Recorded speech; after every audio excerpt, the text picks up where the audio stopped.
My boyfriend's childhood friend praises herself every day as the bravest little lamb. When making a payment to the supplier, she entered the wrong password multiple times, resulting in the company account being frozen. She cheerfully praised herself, even though it was my mistake. I only got 2 digits wrong. I am the best little lamb. Sent the wrong design to the printing press, and 3 million worth of goods were directly scrapped. She proudly clenched her fist.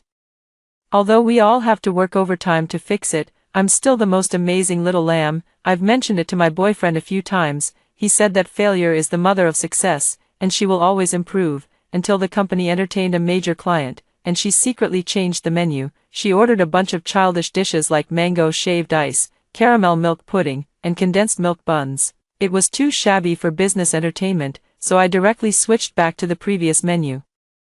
And we successfully secured the $50 million order. I never expected that after the dinner, she would burst into tears and throw herself into her boyfriend's arms. I ordered the dishes all by myself, all alone. I'm the bravest little lamb. Why did they change the dishes I ordered? Why did they steal the little lamb's hard work? Lamb good, people bad. My boyfriend wanted to promote her to director as compensation, and I firmly disagreed.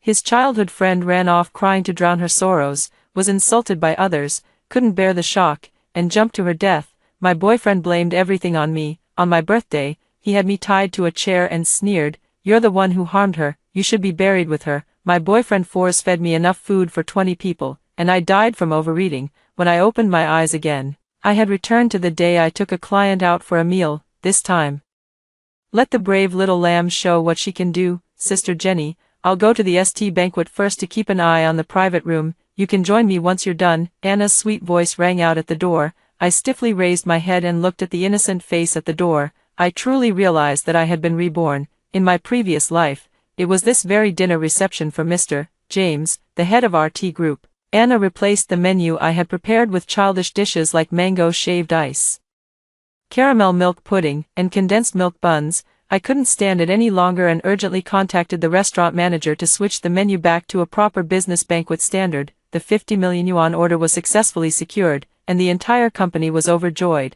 but Anna tearfully accused me of stealing credit. Charles was heartbroken and immediately wanted to promote her to project director as compensation. How could I possibly agree? Anna has been with the company for a year.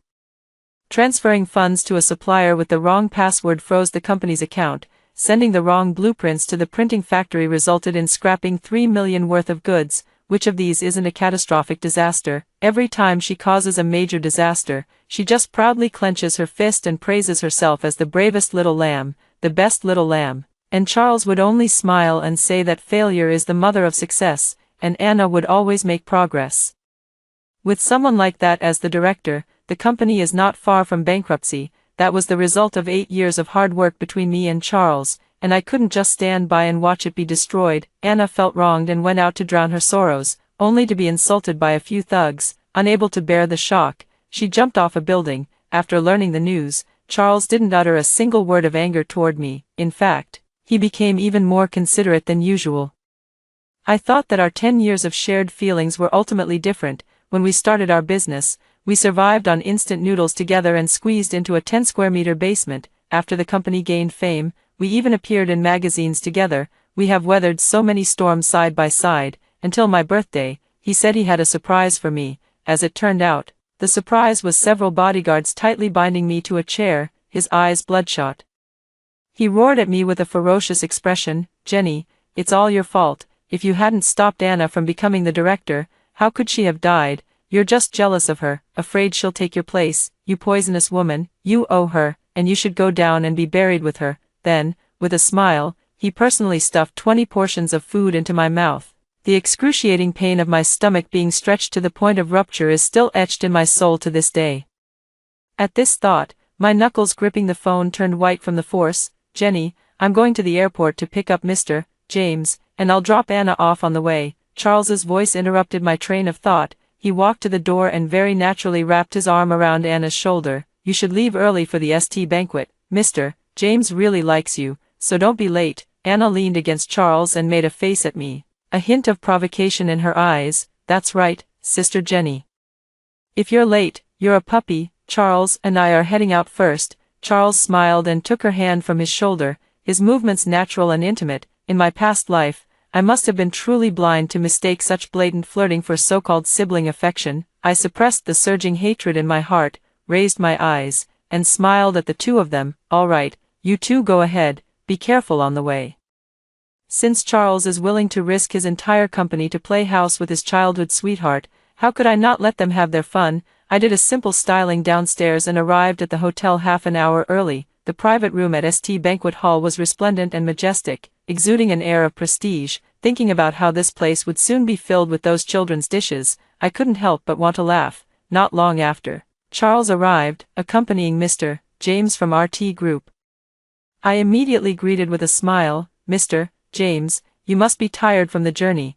After a round of flawless pleasantries, the sincerity in Mr. James's smile deepened. Just then, the private room door was abruptly pushed open. Anna, holding 2 bags of potato chips in her arms, rushed straight in. The sound of crunch, crunch, chewing could still be heard from her mouth. The private room fell silent in an instant. Mr. James's brow furrowed almost imperceptibly.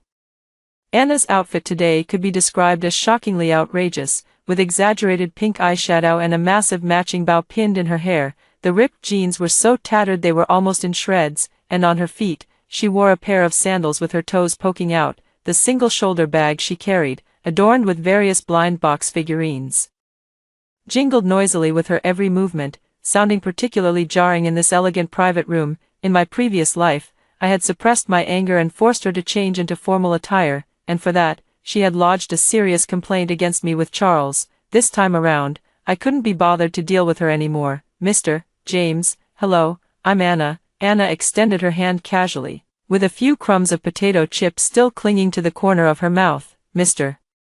James's gaze lingered on her for 2 seconds, his brow furrowing more and more tightly, and he did not reach out his hand. The atmosphere became somewhat awkward for a moment. Charles quickly stepped in to smooth things over. "Mr. James, this is my assistant, Anna. She's young and a bit lively." Mr. James finally let out an "oh" and politely touched Anna's fingertips, which counted as a handshake. He casually offered a perfunctory remark, "The young lady looks quite good." Anna immediately straightened her chest, beaming with pride. "Mr. James, you really have an eye for talent. I am the best little lamb." "Little lamb?" Mr. James was taken aback, his face filled with confusion. "Mr. Charles, this young lady, is her surname Young?" He clearly didn't understand this Chinibu-style self-introduction. Charles's face instantly flushed red, and he quickly changed the subject. "Ahem, that's her nickname, Mr. James. Let's take our seats quickly, no need to keep standing." Watching Charles's flustered expression, I felt a surge of satisfaction. I deliberately chatted a bit more with Mr. James about recent industry trends, leisurely walking behind. Sure enough, Anna, being impatient, hopped ahead eagerly, taking the lead. He plopped right down in the main seat facing the door. She really didn't see herself as an outsider, patting the chair beside her with ease, and calling out, "Come on, everyone, have a seat, don't be shy." I raised an eyebrow. That was the main seat reserved for Mr. James. I caught a glimpse of Charles's furrowed brows. About to speak, I immediately spoke up before he could, my tone serious. "Anna, that seat is reserved for Director James. Please find another spot." Anna usually hates it when I give her orders. If Charles had spoken, she might have listened. Just as I expected, Anna's rebellious streak flared up instantly. She pouted with a look of grievance, her eyes pleading as she turned to Charles. "Brother Charles, the air conditioning is strongest here, it's nice and cool, I just want to sit here." Charles, after all, still knew how to read the room and pretended to put on a stern face. "Anna, be good, Mr. James is an honored guest, quickly give up your seat for him." The voice was light, carrying not a hint of reproach. Mr. James, ever the shrewd one, chuckled and said, "Ah, it's fine, it's fine, young people these days don't stand on ceremony. Let the young lady sit wherever she likes. It's better to be casual." That's what he said, but his smile didn't reach his eyes at all. Upon hearing Mr. James's polite words, Anna immediately took them seriously, feeling quite pleased. "If Mr. James says so, then I won't stand on ceremony." She even stuck her tongue out at Charles, looking quite charming. Charles's eyes were full of affection as he shook his head helplessly. "You, hurry up and thank Mr. James." "Thank you, Mr. James." Mr. James forced a smile and waved his hand. "No problem." "No problem." He casually found a seat and sat down, his movements carrying a hint of barely noticeable stiffness. I sneered inwardly, thinking Charles's brain must have really been kicked by a donkey. With just a polite remark from someone else, he actually dared to climb the ladder and let Anna take the main seat. In my previous life, Anna was forced by me to change clothes and arrived half a step late, so this particular drama didn't play out in this life.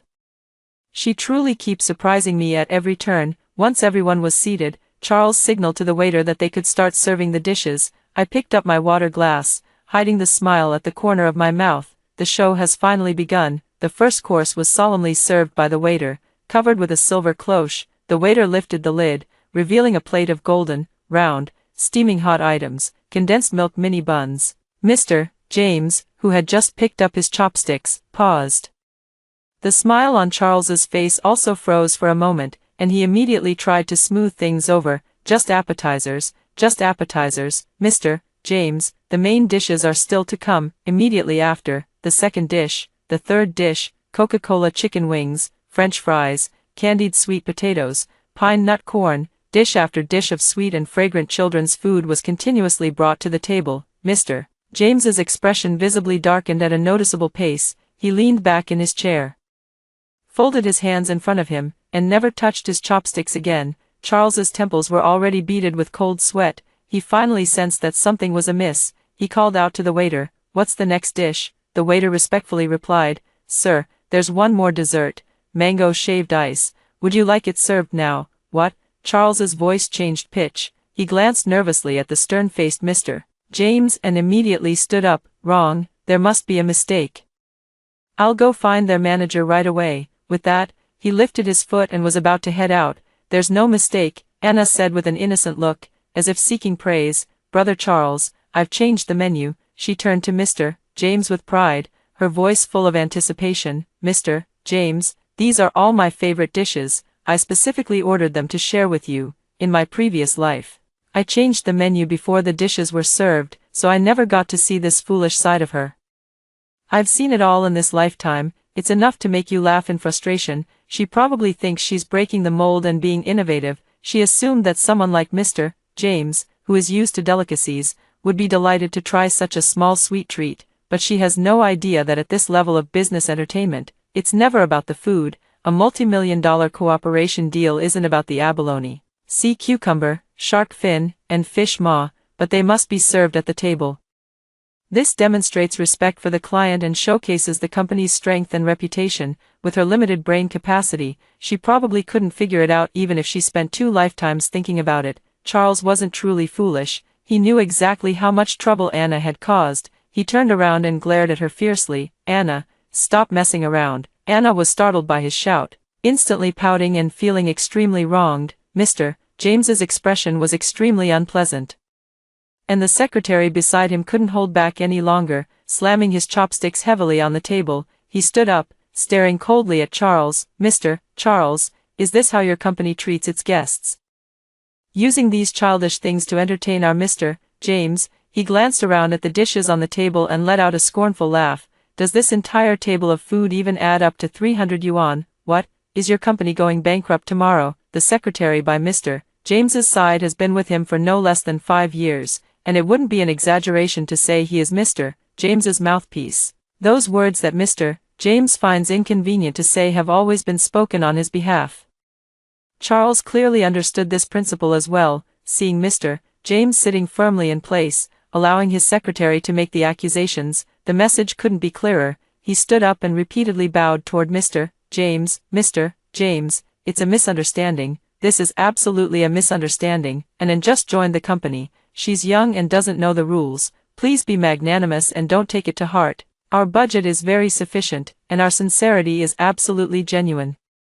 I'll make new arrangements right away," the secretary sneered, pressing forward step by step. "Newcomer, Mr. Charles, is this your company's sincerity, letting a newcomer take the main seat, or is it that your company can't find a second person who can hold their own?" Upon hearing that the remark was directed at her, Anna immediately straightened her back in defiance. "What's wrong with being a newcomer? I'm the bravest little lamb." As soon as the words were spoken, the private room fell into a dead silence. I nearly spat out the tea in my mouth. Brave little lamb. Anna's brain must have really gone haywire. Usually, No one bothers her when she gets carried away at the company. How dare she act so crazy in front of outsiders? Does she think a business dinner is some kind of game, Mr. James choked on his words, his face turning darker than the bottom of a pot. The secretary's expression was even more dramatic. It took him a long moment to find his voice again. He laughed in anger. The bravest, little lamb, Mr. Charles, are you out of your mind, bringing a green young girl to such an occasion? Are you looking down on our Mr. James, or are you looking down on our entire RT group? Looking down on RT? That's a heavy accusation indeed. RT is the industry leader, and countless people are scrambling to get their orders. The opportunity to sit at the same table and have a meal with Mr. James is even more priceless.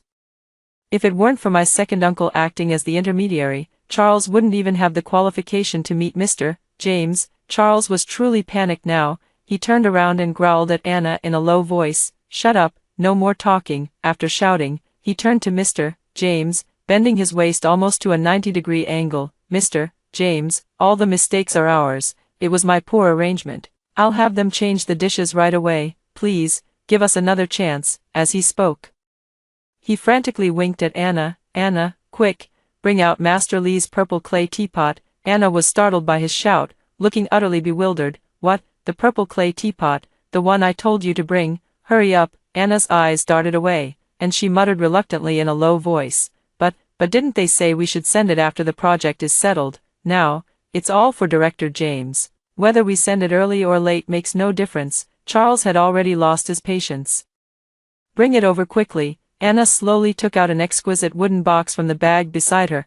Charles forced a bright smile on his face. "President James, this is a handcrafted work by the Republic of China-era purple clay master Lucas. I heard you have a refined taste for this, so I went through several layers of connections and spent 500,000 to acquire it. Please, take a look and appreciate it." Upon hearing the name Lucas, Mr. James's expression finally softened slightly.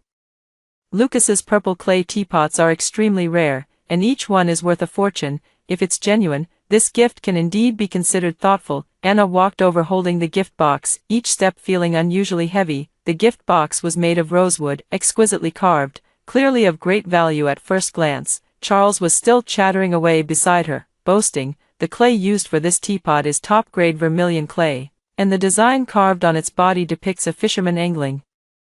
With delicate brushstrokes and a profound, serene atmosphere, he had everyone's appetite whetted. Even I feigned a bit of curiosity.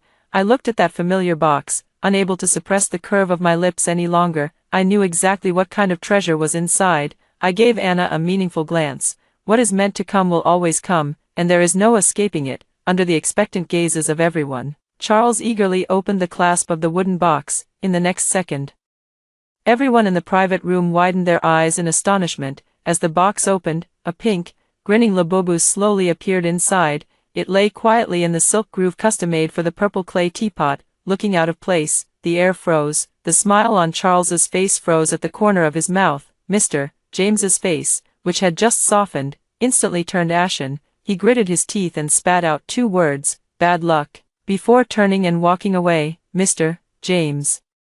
Charles was so frightened that his soul nearly left his body, and he rushed forward in a single stride to stop him. "It's a misunderstanding. This is a misunderstanding. It must have been taken by mistake." The veins on his forehead bulged as he glared fiercely at Anna. "Where is the purple clay teapot? Where is the purple clay teapot I asked you to bring?" Anna shrank back, frightened by his fierce expression. "Brother Charles, I'm sorry. I accidentally broke the purple clay teapot." Charles was struck as if by lightning, completely stunned. Anna continued to seek praise, holding up the pink plush toy. "But I put my favorite Labubu inside. Brother Charles, look, am I not a very capable little lamb?" Charles grabbed Anna's wrist, his voice trembling. "When did it break? Why didn't you tell me? It was just yesterday." "I didn't have time to say it yet," Anna pouted, speaking with conviction. "I tried really hard too. I immediately bought an identical one online.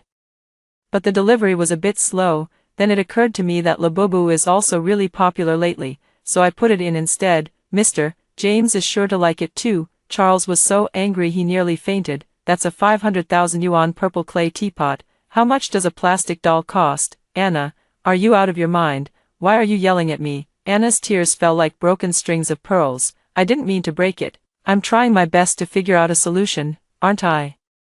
"Why are you yelling at a cute little lamb? seeing her tearful, pitiful appearance. Charles's raging anger instantly subsided by more than half. A flicker of struggle crossed his face before his voice finally softened. All right, all right. Anna, don't cry, I'm not scolding you, I was just too anxious. The two of them stood there in the center of the private room, one sobbing, the other flustered and trying to comfort her, completely lost in their own little world. What a show. In my previous life, it was only after I brought out the purple clay teapot my father had collected that I managed to calm Mr. James down. This time, I won't interfere. Mr. James and his secretary beside them were completely dumbfounded. They were here to discuss business, not to watch a romantic drama. Mr. James's patience had run out. He shot a disgusted glance at the couple and turned to stride toward the elevator. Charles was anxious, but after glancing at Anna, who was crying so hard she could barely catch her breath, he couldn't bring himself to move. He was so frantic that sweat beaded on his forehead, and in the end, he turned his pleading gaze toward me. Jenny, you have a good relationship with Director James, quick. Go and calm Director James down, I'll take care of Anna first. I nodded and immediately chased after them. At the last second before the elevator doors closed, I quickly pressed the button and slipped inside. Of course, I will definitely keep Mr. James steady, and I will put my heart into securing the project. However, this business will no longer bear the Charles family name in the future. Mr. James. I smiled apologetically, my tone resolute. Both of them are inexperienced.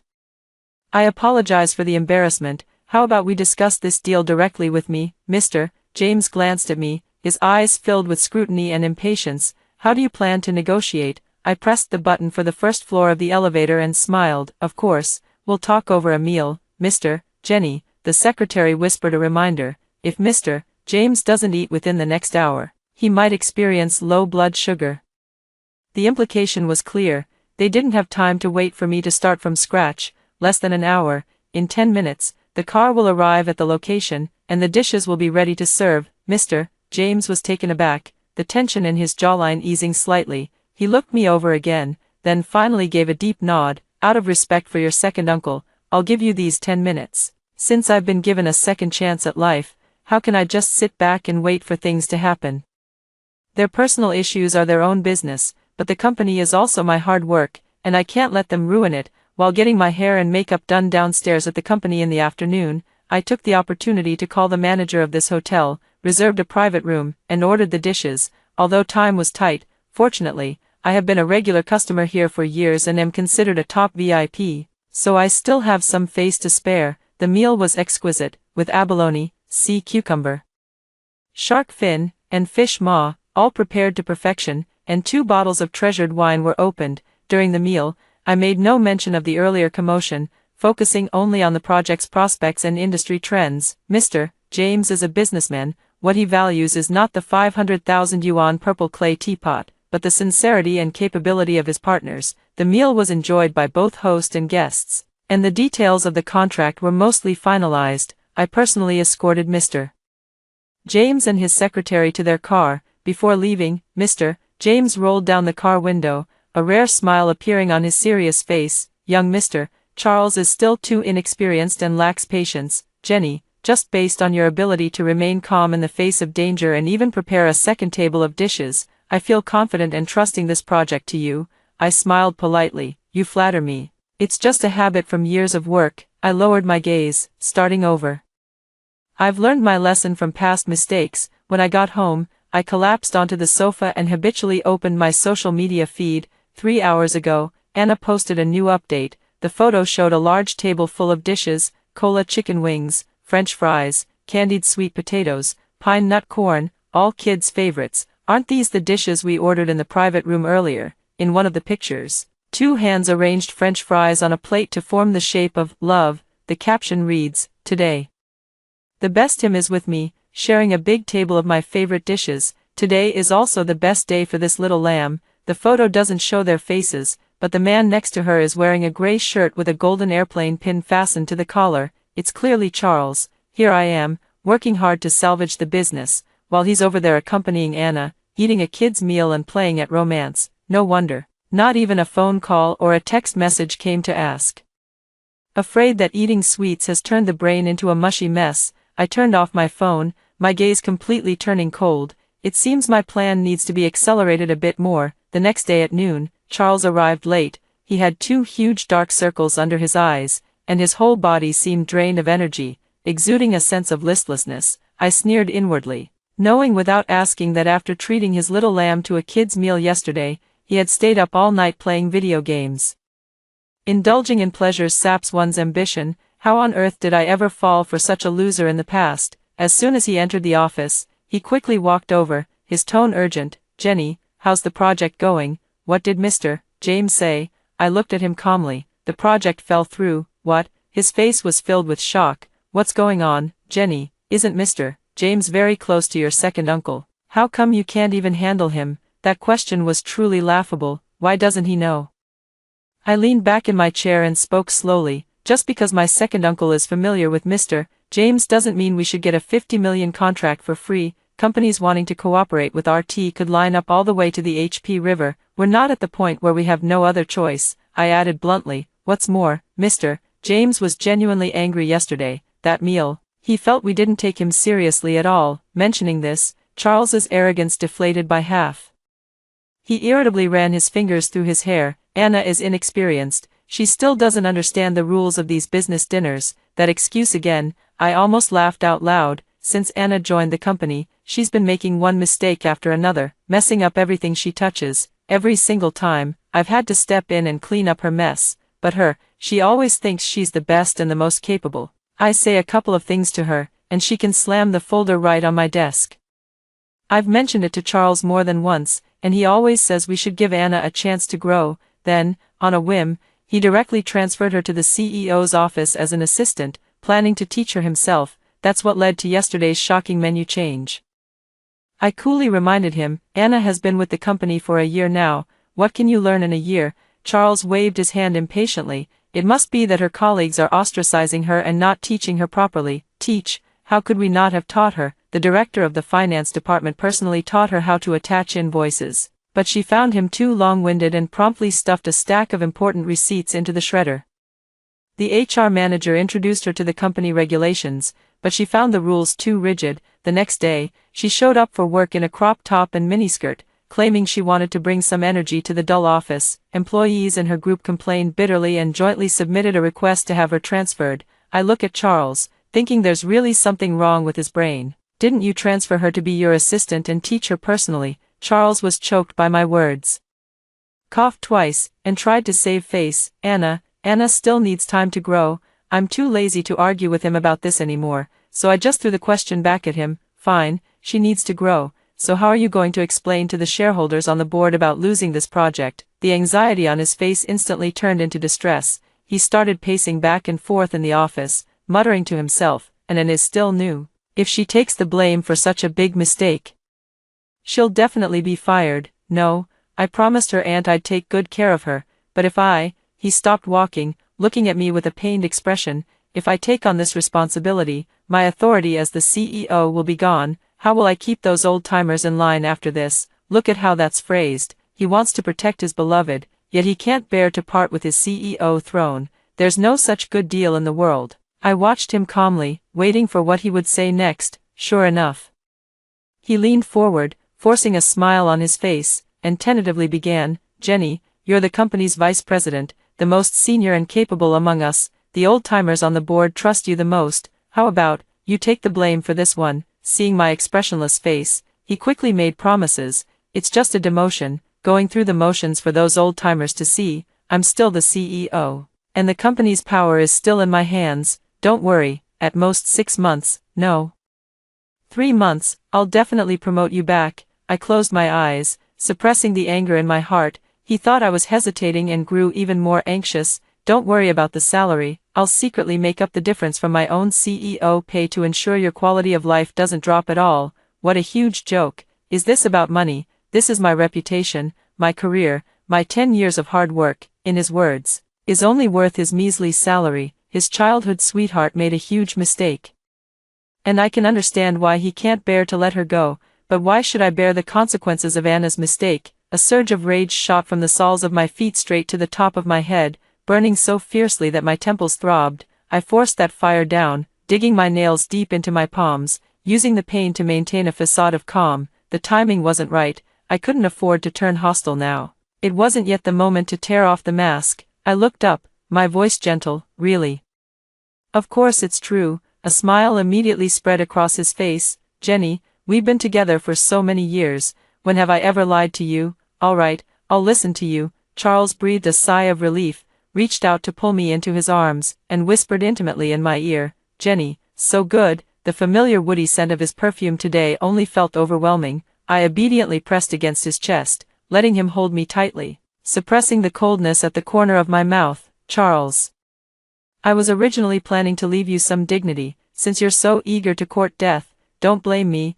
Early the next morning, the company's shareholders meeting was held as scheduled. The meeting started at 9 o'clock, and I arrived 10 minutes early. In the conference room, several key shareholders had already taken their seats. At 9:05, the main seat was still empty. President Leo, sitting across from me, glanced at his wristwatch. Where is President Charles?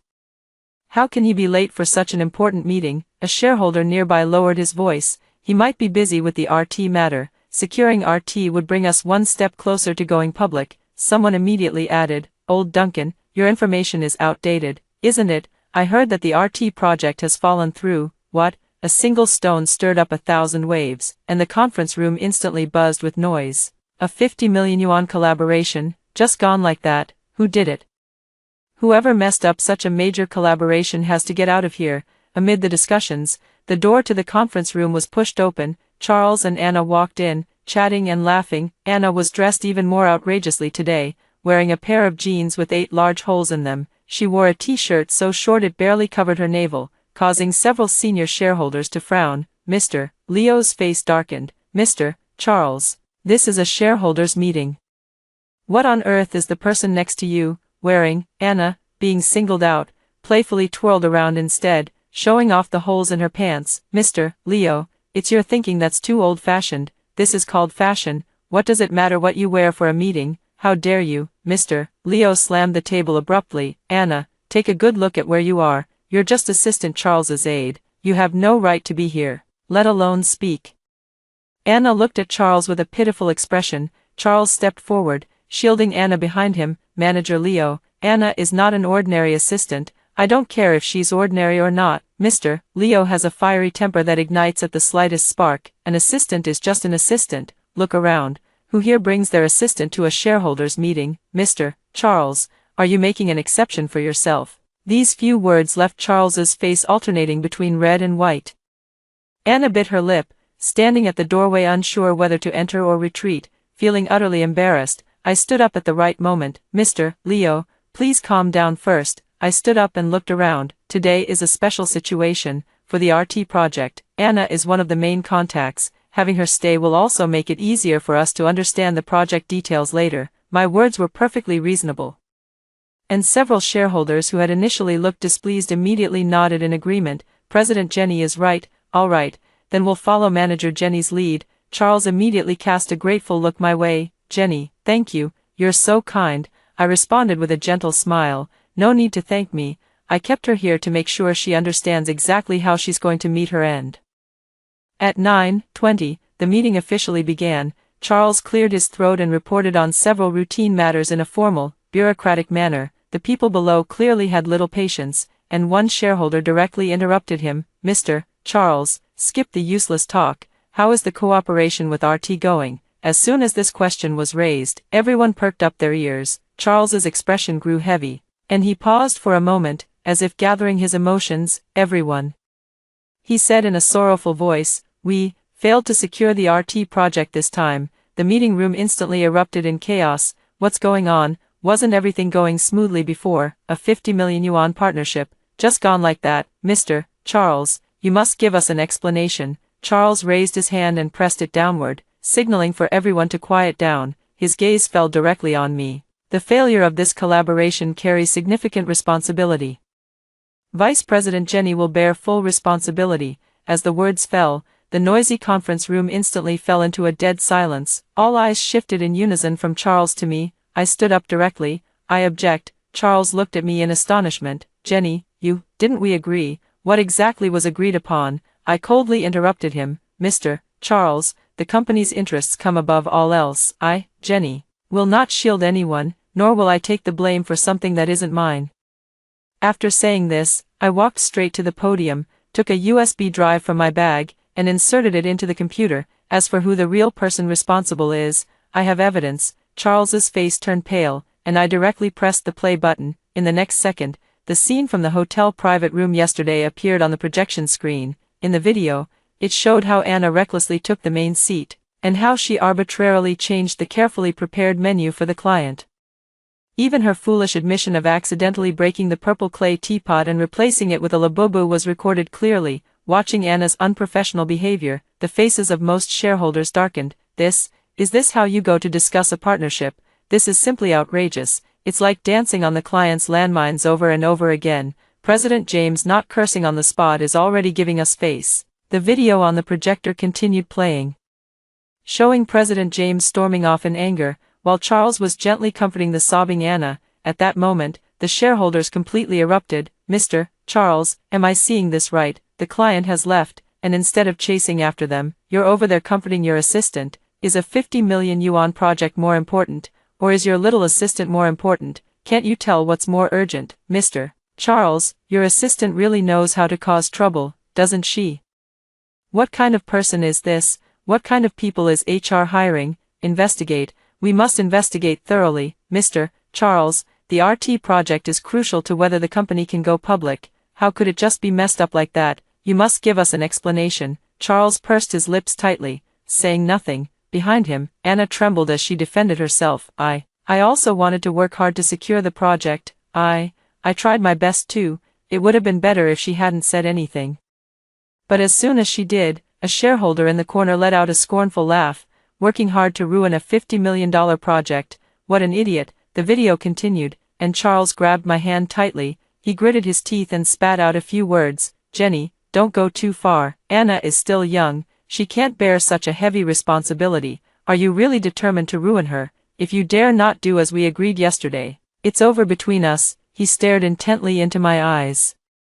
He thought I would still panic over a breakup like I used to. I never expected I would actually laugh. Slap. I turned my hand and slapped him across the face. Then let's break up. I'm the one dumping you. Charles. Charles covered his face, completely stunned. He stood there in silence, speechless. I directly picked up the microphone from the podium. Dear shareholders, given that Mr. Charles has failed to separate public and private matters, practiced favoritism in appointments, and his actions have severely impacted the company's normal operations, resulting in significant losses, I hereby formally propose the removal of his position as president. Charles panicked. Everyone, believe me, I will definitely do better in the future, and I will definitely separate public and private matters clearly. Please give me another chance. Another chance. I chuckled softly and added slowly, by the way, I forgot to share some good news with everyone. After the dinner the day before yesterday, I privately contacted Mr. James again. Through my relentless efforts, Mr. James has agreed to cooperate. However, Mr. James's contract is signed with me. Jenny, it wasn't signed with Mr. Charles. At this point, even the few shareholders who were originally hesitant had a change in their expressions. Everyone exchanged a few glances, and they all understood what was going on. Jenny, are you messing with me? Charles finally realized what was happening, trembling with anger. I'm not messing with you. I spread my hands. The project was indeed messed up by Anna, and I had to put in a lot of effort to salvage it. Charles was completely panicked. He rushed off the stage like a headless fly, grabbing the arm of the nearest Mr. Lee. Old Lee, have you forgotten? I was the one who promoted you to this position. Chairman Lee awkwardly withdrew his hand and silently moved his chair back half a meter. He then lunged toward General Manager Duncan. Old Duncan, we've known each other for 6 years, 6 years of friendship. General Manager Duncan stared at the cup in front of him, not even lifting an eyelid. Nathan, I mentored you when you first joined the company. Surely you wouldn't choose Jenny, right? The young man who was called out blushed, his head almost buried under the table. After a round of begging and pleading, no one paid him any attention.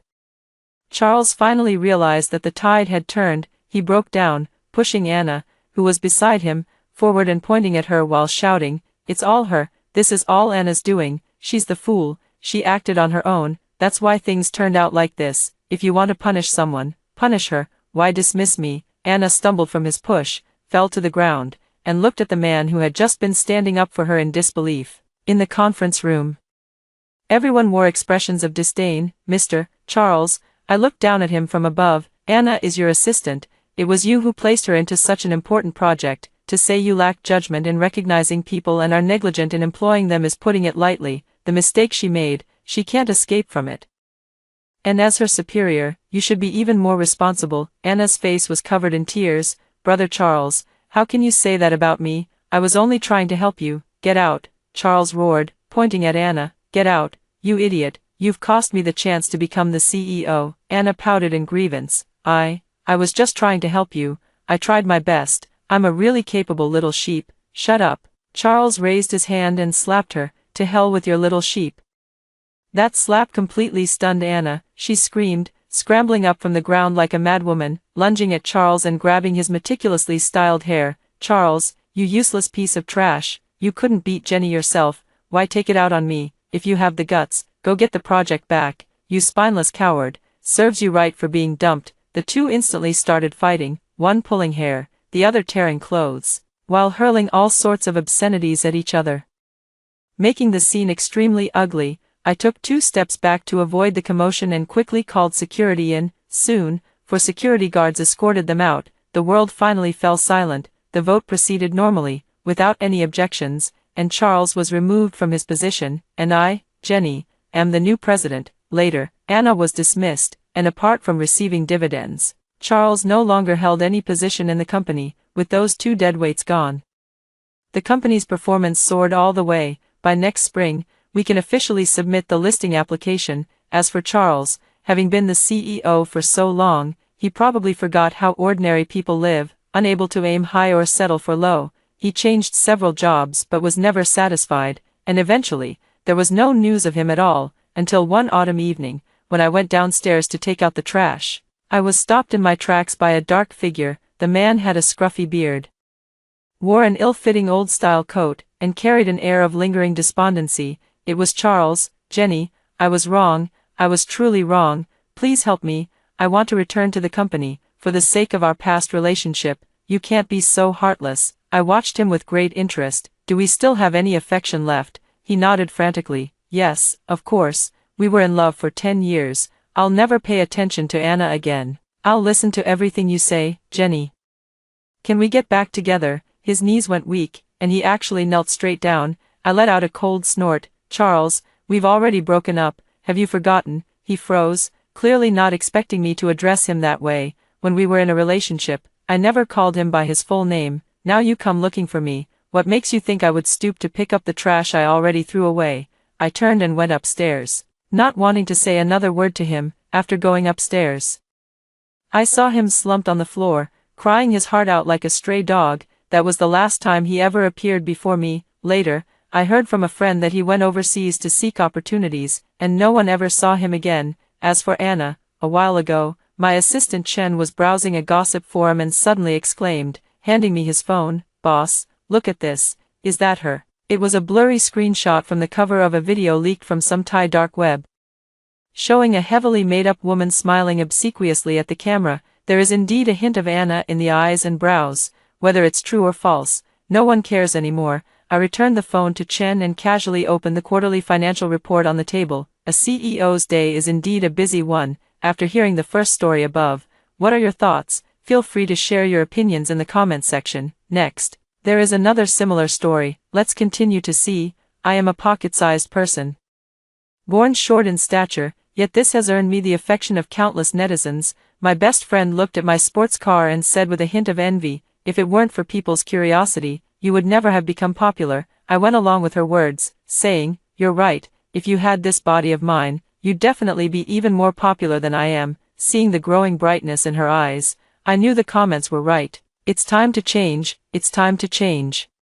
If the female lead switches into a miniature person's body, the male lead will definitely still recognize her. What a beautiful love story this is. Watch as the strong female lead builds her career after becoming a miniature person. At the same time, I can also sense my best friend's desire to switch bodies. After I said that, the number turned to 100%. I could hardly believe my luck, getting a healthy body for free. I'd even be willing to eat seafood and run 80 meters for it.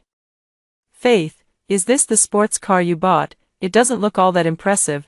When my best friend said this, she was practically leaning into my car window. I was holding the car keys. It's not that great, just 3 million. Oh, I see. I thought it was over 10 million, no offense, but as a big influencer, why are you driving such a shabby car? I saw someone else, with fewer followers than you, driving a more expensive one. Isn't this just the first step? I'll buy others later.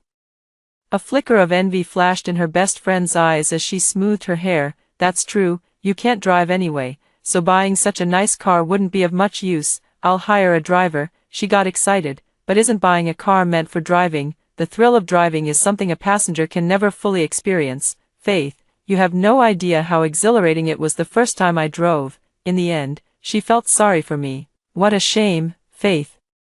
You'll never get to experience it in your lifetime. She was right. I am a person of short stature. I was 1.3 meters tall at 10 years old, and I still am at 20. I was born short, so there are some things I'm simply not meant to do. For example, the kind of driving she described, which brings immense pleasure. But that doesn't mean I can't do anything at all. When I was a child, my mother would often worry about me, fearing that I would be bullied when I grew up. Unable to find a job or support myself, but she never expected that the internet would give me a chance. At the age of 18, a short video I casually filmed garnered over 1 million likes, and an MCN agency approached me, leading me into the world of self-media. Over the years, I've filmed short videos, done live streams, and in just a few years, I've accumulated substantial wealth. A sports car, to me, is nothing at all, but for my best friend, it's something she can only dream of but never attain. Originally, I had no intention of buying a sports car. A car is just a means of transportation. To me, there's no difference between a car worth 100,000 and one worth a few million. Besides, I don't know how to drive, and hiring a driver just for a car would be somewhat troublesome. My best friend often comforts me. It's fine, Faith. I think it's great that you're living a simple and frugal life like this, staying true to your roots. I look down on those who spend money like water. They're all evil capitalists. Later, I found out that she presented a completely different image in front of others. You mean Faith? Don't be fooled by her large number of followers now. Most of them are bought. She doesn't make much money. Otherwise, why wouldn't she buy a car or a house? And still wear off-brand clothes. She is indeed very hardworking, but there's no way around it. If you can't make money, you just can't. Even though she uses her physical disability to gain attention, not many people are willing to spend money on her. If you ask me, a woman still needs to marry into a good family. She was already unmarriageable, and now that she's out in public every day, she'll be even less likely to find a husband. I don't know why. But seeing these chat logs between her and others didn't make me feel too sad. Maybe I'd already sensed that she didn't truly consider me a friend. It was just that she felt superior to me, so she had to keep me around as a friend. In high school, I hadn't yet been exposed to the internet. Because of my physical defect, I was often pelted with paper balls, and many people called me a monster. When walking down the street, I didn't dare to lift my eyes. No one talks to me so naturally. No one becomes my friend. Just then, my best friend took the initiative to approach me. While comforting me that my physical disability wasn't my fault, she imitated my clumsy walking posture in front of her other friends. When I saw it, she explained that she just thought I looked cute and couldn't help but imitate me. I believed her explanation, because I couldn't bear to give up this hard-won friendship. But I never expected it to be a landmine buried right beside me. Wow. This sports car is so cool. I can't imagine how awesome the female lead will look when she drives it to win a racing competition in the future. Exactly, that's right, the female supporting character should buy more, so that when the female lead travels through, she can enjoy it directly. Who says I'm a female lead fan? Moi, am I the only one who thinks the female lead's words sound a bit hypocritical now? Wanting to see my best friend embarrassed is the first reason for buying the car. The bullet comments that appear before me are the second reason for buying the car. The comments say this is a body-swapping story, where my best friend is the female lead, and I am the female supporting character. Soon, we will swap bodies. Along with the bullet comments came a string of numbers on my best friend's chest, fluorescent in color. It started at 30%, and after I bought a car, it changed to 50%. I went to the hospital for repeated checkups, and the doctors concluded that there was nothing wrong with me. I had no choice but to start believing the bullet comments. Buying the car further confirmed my suspicion. The string of numbers on my best friend's chest represented her desire to swap bodies with me. Confirming this news made me ecstatic. No one wanted a healthy body more than I did. before I turned 10, my mother would joyfully record my height. After I turned 10, she grew more worried with each passing year, and her white hairs gradually increased. In the end, she believed the scammer's claim that he could make me grow taller and was cheated out of 300,000. On my way home, I saw her body, with police cars buzzing around, a scene I will never forget for the rest of my life. If I weren't a dwarf, my mother wouldn't have jumped to her death. If I weren't a dwarf, I wouldn't have been bullied since childhood, bowing and scraping for the slightest bit of pitying kindness, deceiving myself. Now, at last, there is an opportunity. I can have a healthy body, and I will never let it go. After buying the car, my best friend kept borrowing it from me every other day, and I always lent it to her. She said she was just going out for a drive, but I knew she was lying. She specifically created an account that blocked me, portraying herself as a wealthy heiress. Her latest posts were filled with pictures of my sports car. The comments section was flooded with praise. Damn. She's beautiful and rich. I'm going to sue God and my wallet. How on earth can I earn that much money? Sis, I'm a college student, sweet-talking and capable. $3,000 a month. Would you consider keeping me? She picked and chose her replies. First one to reply, ha ha ha ha ha. The second one replied that their family is wealthy, followed by a dog emoji. The third one replied, not considering it. I need to focus on building my career. Her comments sparked another round of praise. Wow, indeed, this kind of aura can only belong to a rich second generation. Crying, so wealthy, yet still so hardworking, truly worthy of being an heir to high society. Occasionally, a few people questioned the authenticity of her sports car, but she deleted those comments. I didn't expose her. After all, greed knows no bounds. The more she fakes it, the more she'll believe it's real. One day, she'll grow increasingly unsatisfied. That would be the perfect opportunity for me to take over. Although I want to change bodies, my career cannot stagnate. Even if all of this eventually falls into someone else's hands, the experience and growth are still my own. Recently, the company landed a collaboration with a major brand. I worked day and night on the proposal, and in the end, I helped them sell over $1 billion worth of products during a live stream. They were very satisfied with me and, for the first time ever, invited me to their company cocktail party. Even if I achieve great success in my career, I am rarely invited to such business events. After all, this isn't a live stream where I'm the only one, free to speak as I wish and act as playfully as I like. Viewers watching me through a screen would only see me as optimistic and entertaining, but offline is different. I am short, and years of solo live streaming and moving goods have built up my muscles, making my proportions look extremely disproportionate. Walking down the street without scaring people is already a win, let alone socializing at a cocktail party filled with big shots, but I still accepted their invitation. When my best friend heard I was going to a cocktail party, she enthusiastically helped me pick out an outfit. Come on, Faith, this looks good on you, try it on quickly. In a mall where the average spending per person was tens of thousands, she picked out another knit dress for me, urging me to try it on.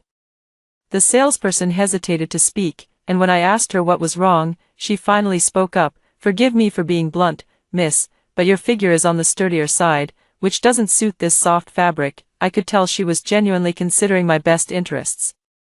However, my best friend disagreed. Once inside the mall, she truly believed she could afford the clothes there. Upon hearing the salesperson's words, her face immediately fell. What's wrong with you? When we sisters are talking, who are you to interrupt? I think you're just trying to trick Faith into buying expensive clothes. The salesperson's expression changed. Miss, I really didn't mean it that way. I was just speaking from a professional perspective. You still dare to talk back.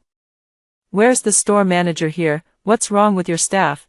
They have no manners at all. Seeing her make a scene, the salesperson had no choice but to apologize. I'm sorry, miss, my judgment was mistaken. She looked at me with a smug expression. Faith, look at how bad these people are. If I weren't by your side, you would have been tricked countless times. Go try on this dress. I changed into the dress and came out, only to find that she had changed into one as well.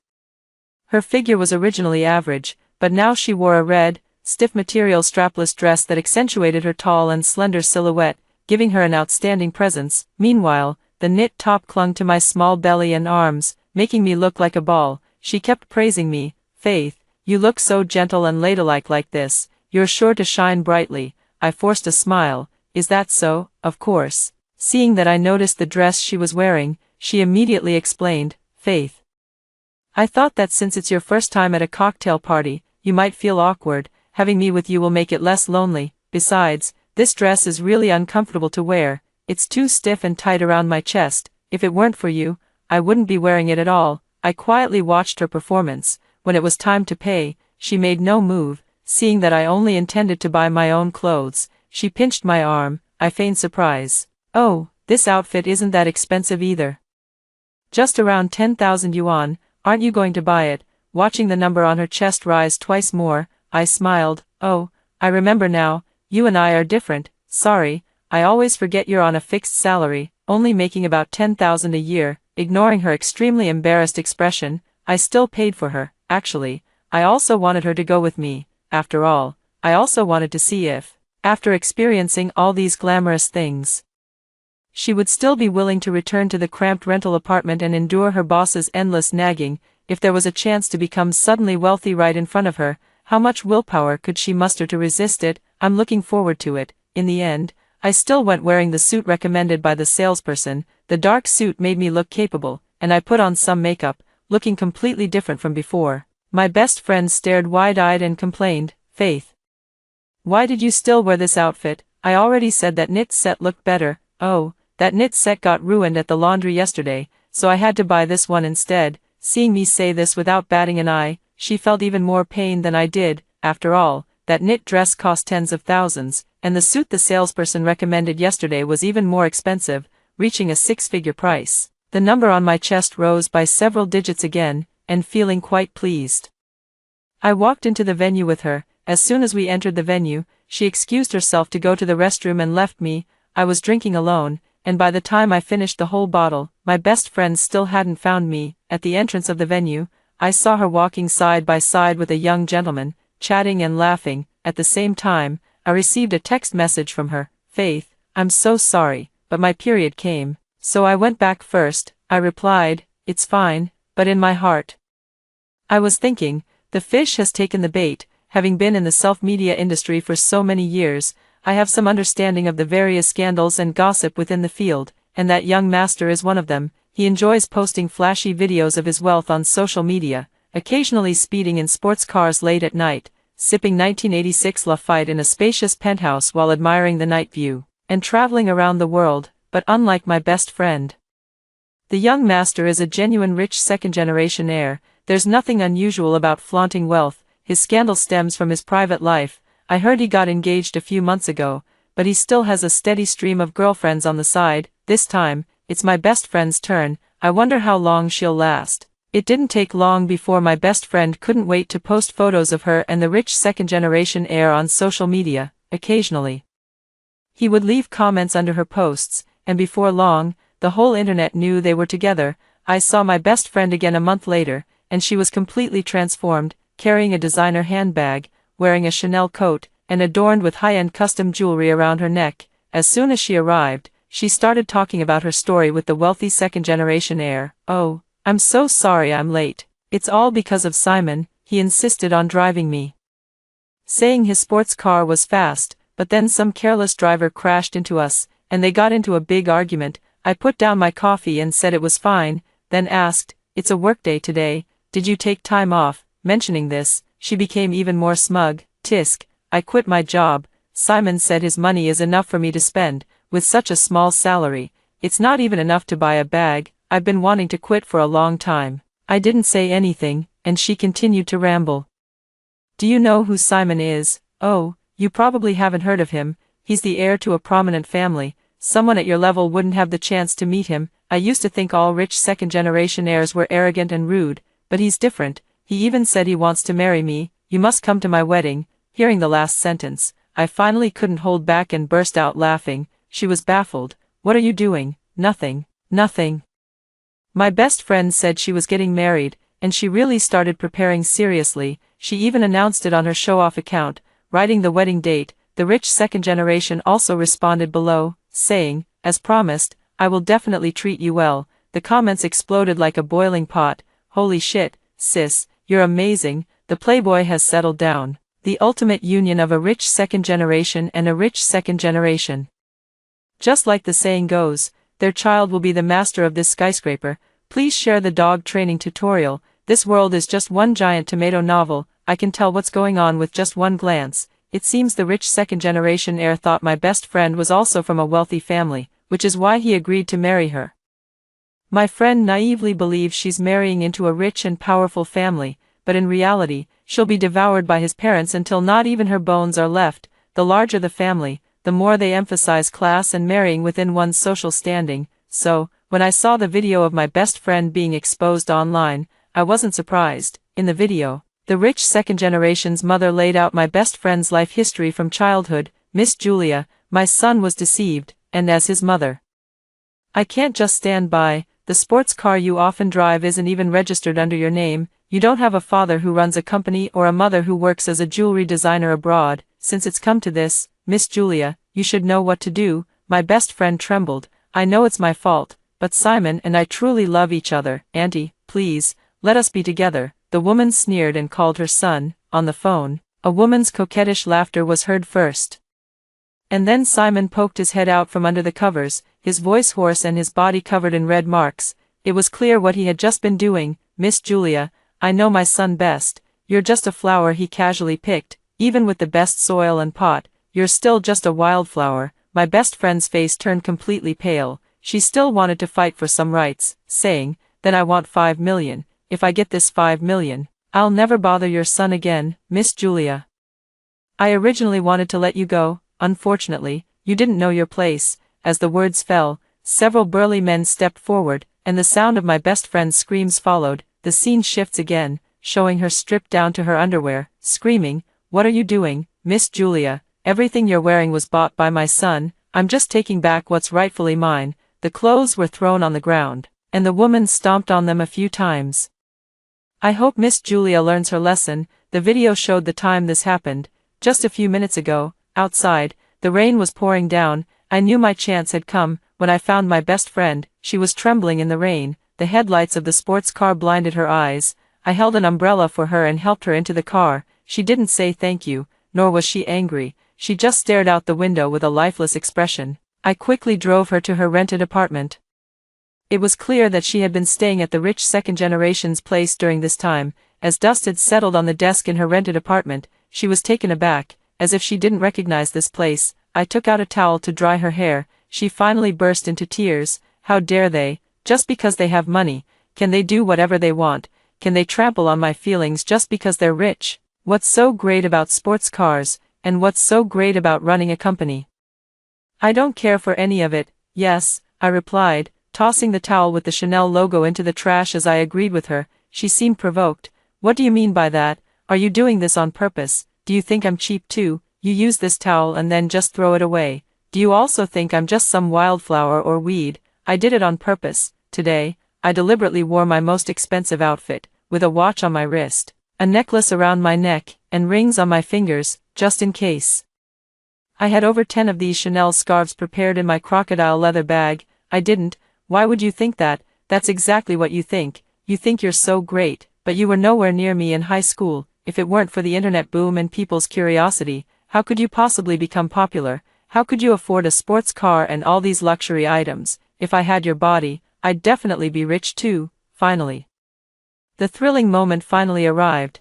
I saw the number on her chest skyrocket. 80%, 90%, 98%, 99%, just one last step. I tempted her like a devil, following her words. Yes, if you were my body, you would definitely be hotter than me. The moment the words fell, 100%, and the long unseen barrage of comments appeared once again. It's about to change. It's about to change. If the female lead switches to a dwarf's body, the male lead will definitely still recognize her. What a beautiful love story this is. Watch as the strong female lead builds her career after becoming a dwarf.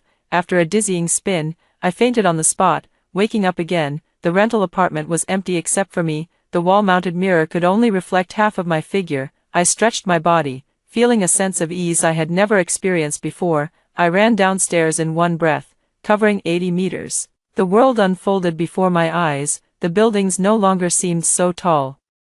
The crowds no longer so dense. Everything within sight was a new world. I finally have a real body of my own. I run freely, full of joy, like a newly sprouted bamboo shoot. When I could control my body with ease, I went to my mother's grave. Her name, Wei Lin, was engraved on the tombstone, and a photo of her with white hair was attached. How I wish she could come back to life and take a look at me. You see, your daughter is so happy now. If there is a next life, you be my daughter.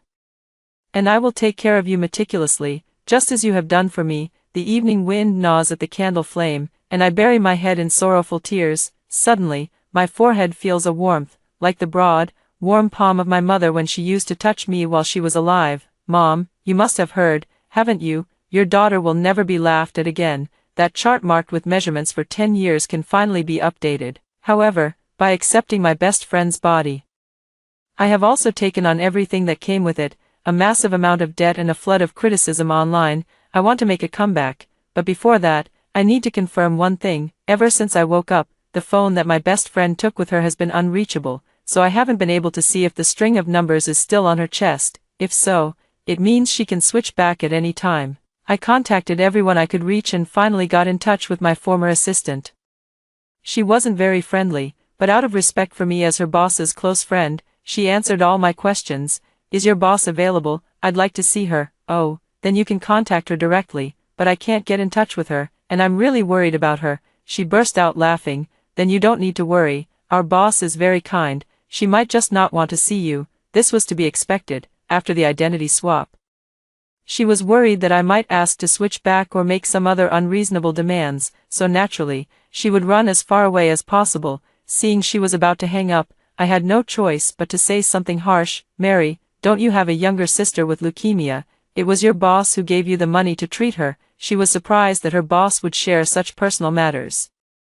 So what? I took a deep breath to calm myself. I was the one who persuaded her to help you. If you don't believe me, hand the phone to her now, and I'll speak to her directly. Mary was half convinced and half doubting, but since it concerned her lifesaver, she still passed the phone over. I lowered my voice, feigning a panicked tone. Julia, what's going on? How am I in your body? Are you in mine? After a long hesitation, a response finally came from the other side. Yes.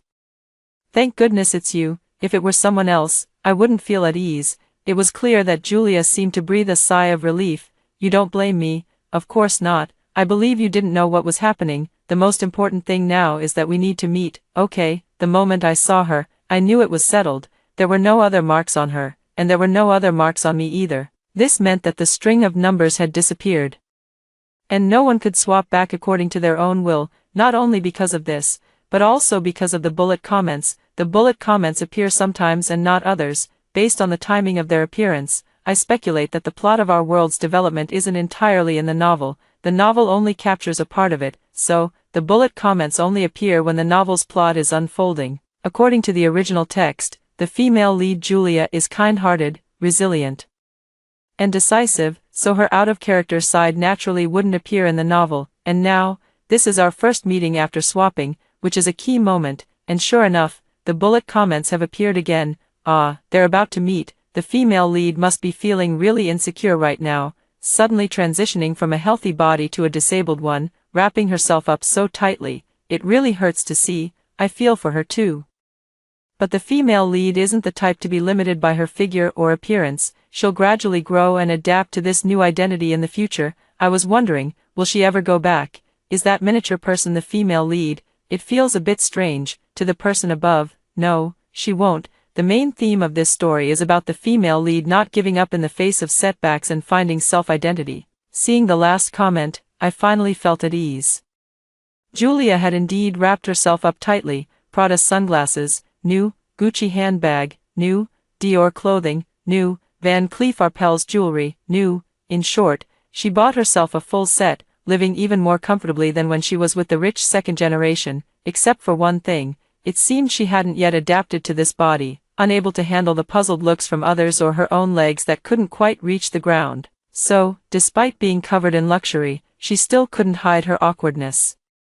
I was the first to say sorry. I'm really sorry. This body of mine must be causing you a lot of trouble. Should we hurry and find a way to switch back? She was taken aback, unable to hide her delight. So, you actually don't want this body of yours? Of course not, I replied without a moment's hesitation. This gave her the chance to propose not swapping back. Don't get me wrong, it's not for any other reason. I'm your best friend, so it's only right that I help share your burdens. Since there's no way to swap back right now, let's just leave things as they are for now.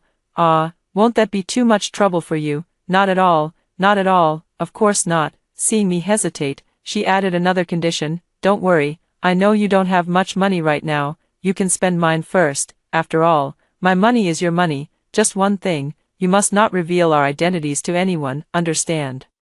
The way she said it made it sound like that was the hard-earned money I had worked for all along. I finally nodded, okay, with money, everything becomes easier. Now my online image is not good, so I can no longer run an account that shows my face. I'm thinking of other ideas. My previous work has given me a wealth of experience, video production, directing, copywriting, and ad placement, all of which I can handle with ease. I'm confident I can build the account up. There's just one thing missing.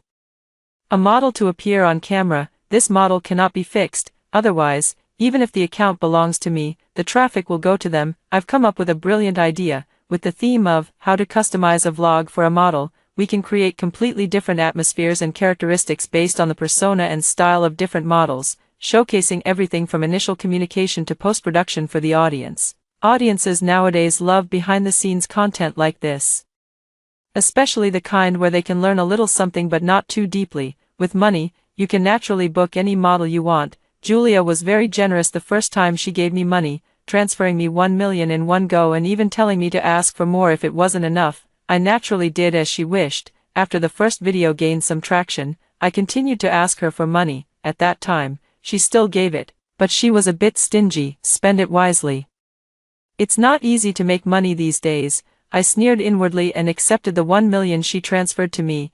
After posting a few videos, the account had accumulated hundreds of thousands of followers, and some advertisers began to approach. Julia almost immediately caught the scent of opportunity. Faith, your account seems to be doing quite well now, even able to take on advertisements. No one visits the temple without a reason, so I asked her what she wanted. She hesitated and finally stated her purpose. She wanted me to teach her how to do self-media. After swapping bodies, this was our second meeting. She looked much older than last time, with exhaustion enveloping her entire being. Before, she always thought I could make money just by lying around, but that wasn't the case. With the company being so large, I was the one holding everything together. Many times, I was the last to leave work and the first to arrive, while chasing trends to shoot videos. I also thought about how to use new scenarios to promote products, while negotiating with clients to lower prices. I also think about how to use the latest technology to reduce costs. The growth and expansion of the company have all been achieved through my relentless efforts, time and time again. Even my unexpected rise to fame back then was no accident at all. Before releasing the video, I watched and edited it repeatedly to ensure that my positive and optimistic persona would resonate with people. All these responsibilities now fall on Julia. She doesn't want to do it, but the shareholders will force her to. Yet in her live streams, she either gets the product information wrong or yells at the staff, completely disregarding the most deeply ingrained image I had built, that no matter what happens, I would always be smiling. To bloom in the mud was the original intention of this account, and she has no understanding of it at all. Gradually, both video fans and live stream fans dropped off, and in just a few months, she nearly destroyed the account I had painstakingly built. Now, when you open the comments section, it's filled with nothing but insults. Learning self-media may sound simple, but it's actually quite difficult, especially for someone like Julia, who can't handle hardship. It's even harder. I just asked her to edit the third video, and she already got impatient.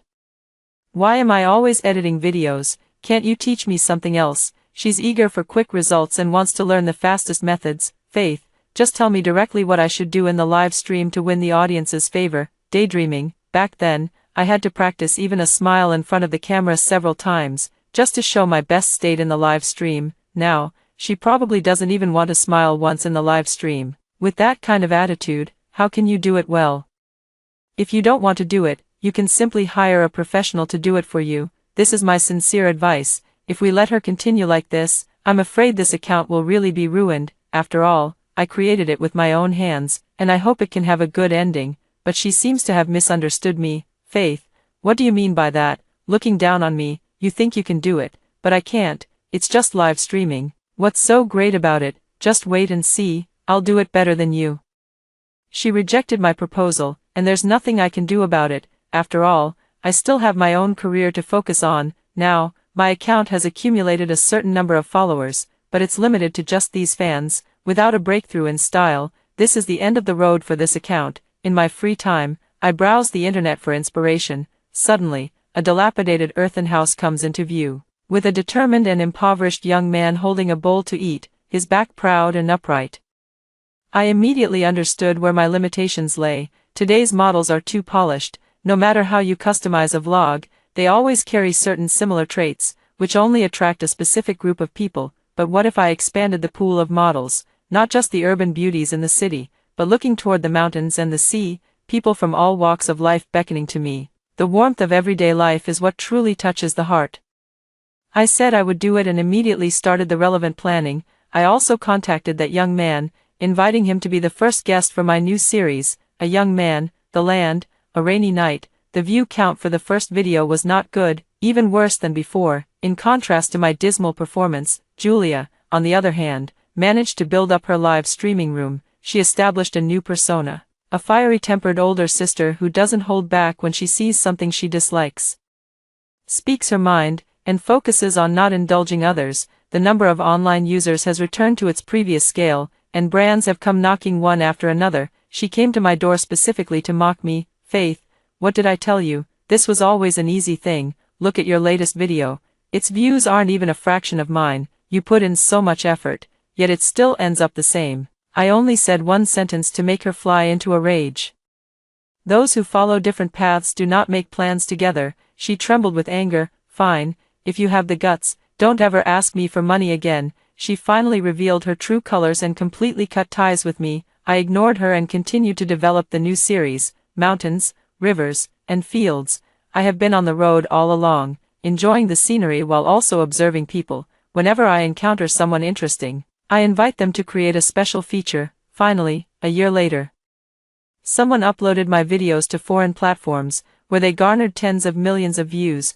Although it presents the entire process of making a vlog, behind each vlog, there is a story. Only those who are attentive can truly appreciate this story. Oh my, this shot, this language. Is this not a master descending from the heavens? Actually, this creator used to film other series before, and those series had even higher view counts than the current one. However, the creator did not compromise for the sake of traffic and insisted on filming this series. I can see the creator's dedication. After gaining popularity overseas, people in my home country also noticed my videos and came to watch them out of curiosity. Check in. The filming is indeed very delicate. The visuals are so good. How come I've never seen this treasure blogger before? Woo woo. I want to know every person in the vlog. Please share the account IDs.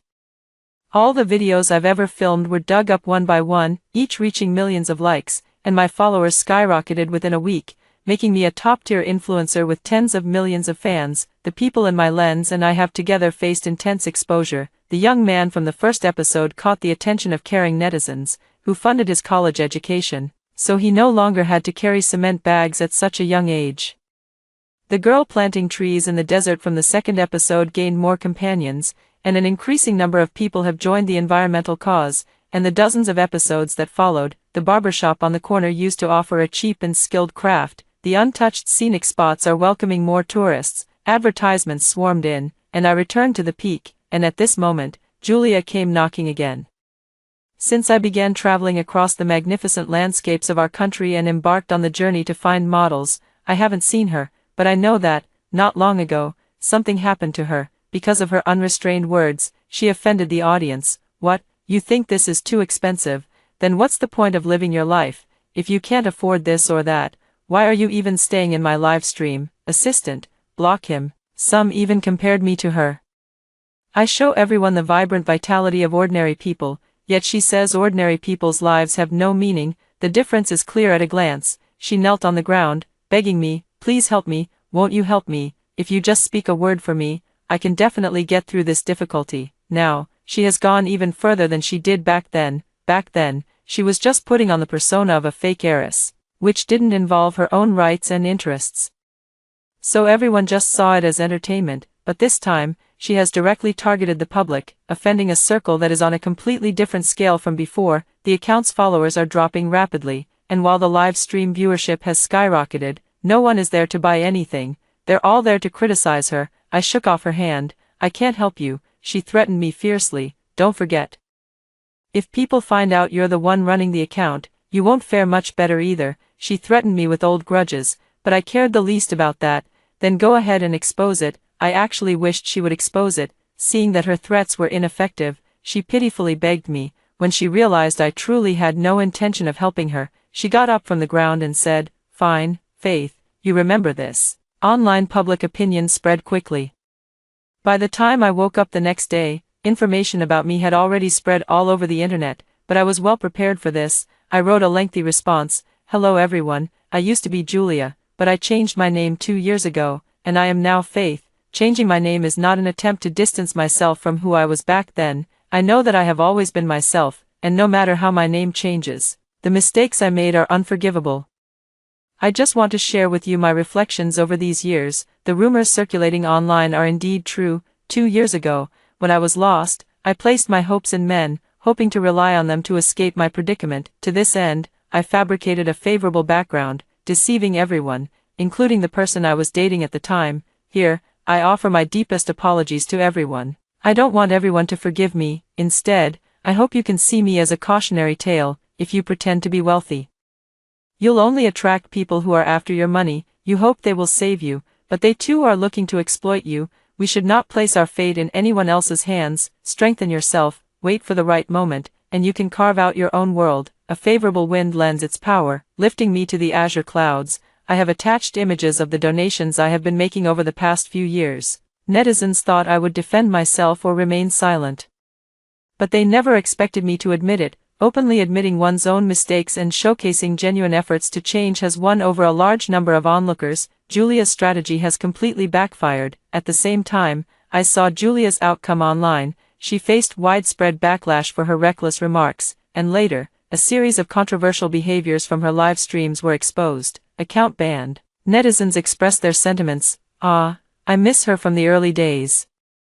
How did she change like this?" It's clear that greed has clouded her mind. She was such a sincere young girl back then. People change, after all.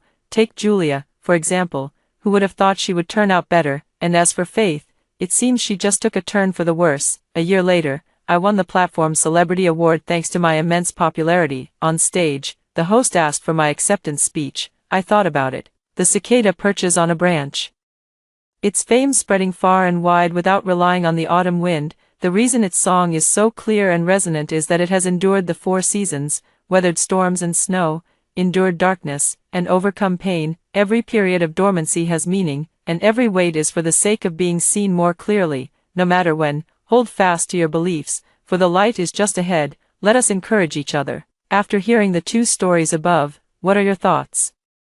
Feel free to share your opinions in the comments section. Looking forward to hearing from you. If you liked this story, don't forget to like it, share it, and subscribe to my channel. See you next time.